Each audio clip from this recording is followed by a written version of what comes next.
इस वीडियो में हम डिस्कस करने वाले हैं केवीपीवाई एग्जाम के बारे में। केवीपीवाई में 3 स्ट्रीम्स होती हैं। फिलहाल हम स्ट्रीम ऐसे के बारे में बात करने वाले हैं, जिसमें एलिजिबिलिटी है कि आप 11th क्लास के साइंस के स्टूडेंट्स हो, मतलब 10th आपने पास की हो। इस एग्जाम का फुल फॉर्म है किशोर वैज्ञानिक प्रोत्साहन योजना। विज्ञान या साइंस की फील्ड में अगर कोई स्टूडेंट्स रिसर्च में जाना चाहते हैं तो वो ये एग्जाम दे सकते हैं और आगे जाकर रिसर्च में जा सकते हैं। इस एग्जाम को देने के लिए एलिजिबिलिटी क्राइटेरिया क्या है, स्ट्रीम ऐसे की हम केवल इस वीडियो में बात कर रहे हैं।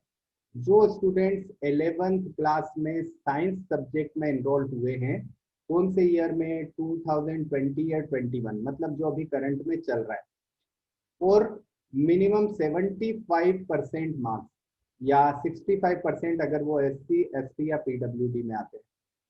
किसमें? मैथमेटिक्स और साइंस में एग्रीगेट। किस क्लास में? 10th क्लास में।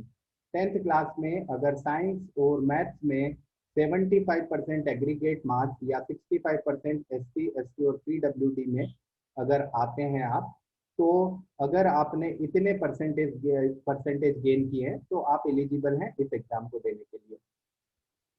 इसमें क्या होने वाला है, एक एप्टीट्यूड टेस्ट होने वाला है। टेस्ट किस टाइप का होगा वो आगे हम डिस्कस करने वाले हैं। जो स्टूडेंट्स इसमें अपीयर होंगे और पास होंगे वो लोग किस कोर्स के लिए एलिजिबल है ये भी देख लेते हैं। बेसिक साइंस के कोर्सेज कौन कौन से हैं?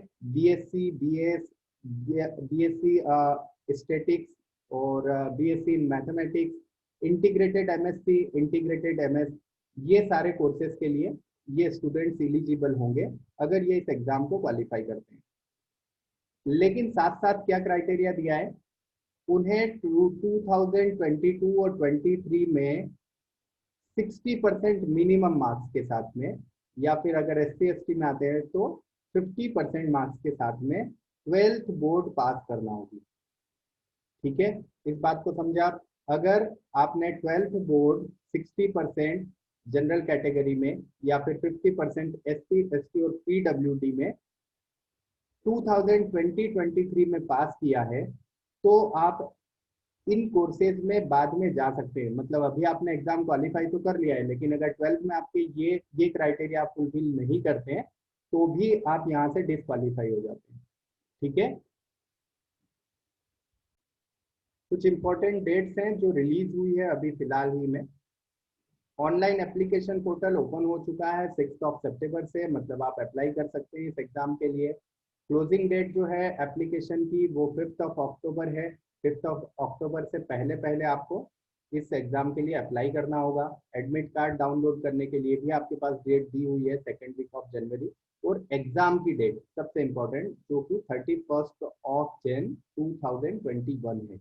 ये एग्जाम पहले नवंबर में होती थी, बट कोविड के कारण इस बार ये एग्जाम 31 जनवरी 2021 में होने वाली है। एप्लीकेशन फॉर्म डाउनलोड करते वक्त या एप्लीकेशन फॉर्म फिल करते वक्त या एडमिट कार्ड डाउनलोड करते वक्त किसी भी तरह की अगर आपको कोई क्वेरी आती है तो ये केवीपीवाई का सपोर्ट हेल्प डेस्क है। इन नंबर से या इस ईमेल से आप कांटेक्ट करके और आपकी क्वेरी को सॉल्व कर सकते हैं। किन किन सिटीज में इस एग्जाम के सेंटर आने वाले हैं ये वो सारी सिटीज दी हुई है। आप अपनी सिटी या आपके नियर बाय सिटी इसके अंदर ढूंढ सकते हैं। एग्जाम जो होगी वो फुल्ली ऑनलाइन होगी। ऑनलाइन एग्जाम है, ऑफलाइन टेस्ट नहीं होगा, केवल ऑनलाइन टेस्ट होगा। ये सारे सिटीज दिए हैं, इन सारे सिटीज में सेंटर्स आएंगे। आपका नियर बाय सेंटर आप फिल कर सकते हैं और वहां पर जाकर एग्जाम दे सकते हैं। एग्जाम का पैटर्न कैसा होगा, पेपर पैटर्न कैसा होगा, ये केवल हम ऐसे के लिए बात कर रहे हैं। 3 स्ट्रीम होती है यहाँ पर, SX होती है, SB होती है और SA होती है। हम अभी केवल एग्जाम पैटर्न या पेपर पैटर्न की बात कर रहे हैं जो कि ऐसे का है। तो ऐसे में 2 पेपर्स होते हैं, पेपर 1 एंड पेपर 2। पेपर 1 जो होता है उसमें math, physics, chemistry and bio सभी के 15-15 क्वेश्चन होते हैं। मतलब टोटल क्वेश्चन यहाँ पर 60 होते हैं। हर एक क्वेश्चन 1 मार्क का होता है और अगर नेगेटिव मार्किंग होती है, मतलब आपका क्वेश्चन इनकरेक्ट है, तो 0.25 माइनस होता है। इसी तरह से पेपर 2 होता है। पेपर 2 में हर एक क्वेश्चन 2 मार्क्स का होता है हर एक सब्जेक्ट से 5 क्वेश्चन होते हैं, मतलब टोटल क्वेश्चन यहाँ जो होते हैं वो होते हैं टोटल 20 क्वेश्चन।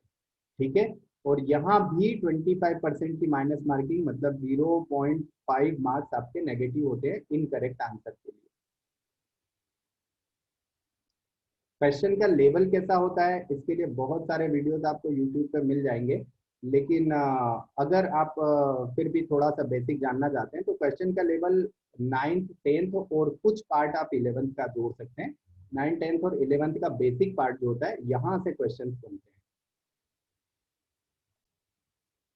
टोटल 180 मिनट्स का टाइम मिलता है इन क्वेश्चन को सॉल्व करने के लिए। टोटल मार्क्स होते हैं 100 और टोटल क्वेश्चन होते हैं 80 क्वेश्चन। 60 क्वेश्चन जो होते हैं वो 1 मार्क्स के होते हैं और 20 क्वेश्चन जो होते हैं वो 2 मार्क्स के होते हैं।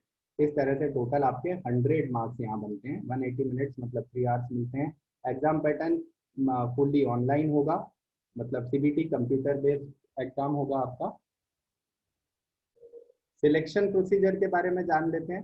एप्टीट्यूड टेस्ट आपने जो दिया है, उस एप्टीट्यूड टेस्ट में अगर आप क्वालिफाई करते हैं, जो भी कट ऑफ मार्क्स को आप क्वालिफाई करते हैं, तो आपको इसके बाद एक इंटरव्यू की प्रोसेस पहले होती थी, बट इस बार केवीपीवाई ने एक नोटिस निकाला है that KVPY fellowship 2020 will be awarded based on aptitude test only. No interviews will be conducted this year. इस साल कोई भी इंटरव्यू नहीं होगा। इसका मतलब ये है कि केवल एप्टीट्यूड टेस्ट के कट ऑफ के बेसिस पे ही यहाँ पर सिलेक्शन प्रोसीजर को कंप्लीट किया जाएगा। कॉलेजेस जो अलॉट होंगे वो केवल एप्टीट्यूड टेस्ट के बेसिस पे होंगे। दोनों ही लैंग्वेज में एग्जाम होती है, इंग्लिश और हिंदी दोनों में पेपर मिलता है। अगर आप एप्टीट्यूड टेस्ट में पास होते हैं और सिलेक्शन प्रोसीजर से पास होने के बाद जो कॉलेजेस आपको मिलने वाले हैं उनमें है आईआईएससी बेंगलोर, जो कि साइंस और रिसर्च के लिए इंडिया में नंबर 1 कॉलेज माना जाता है, और उसके साथ ही है आईआईएसीआर यानी Indian institute of science and education and research. ये जो कॉलेज है ये पुणे और भोपाल और भी कुछ सिटीज में है। ऐसे अप्रोक्स 4 कॉलेजेस हैं जहां पर आपको साइंस की फील्ड में रिसर्च के लिए ग्रेजुएशन और पोस्ट ग्रेजुएशन करने के लिए मिलती है।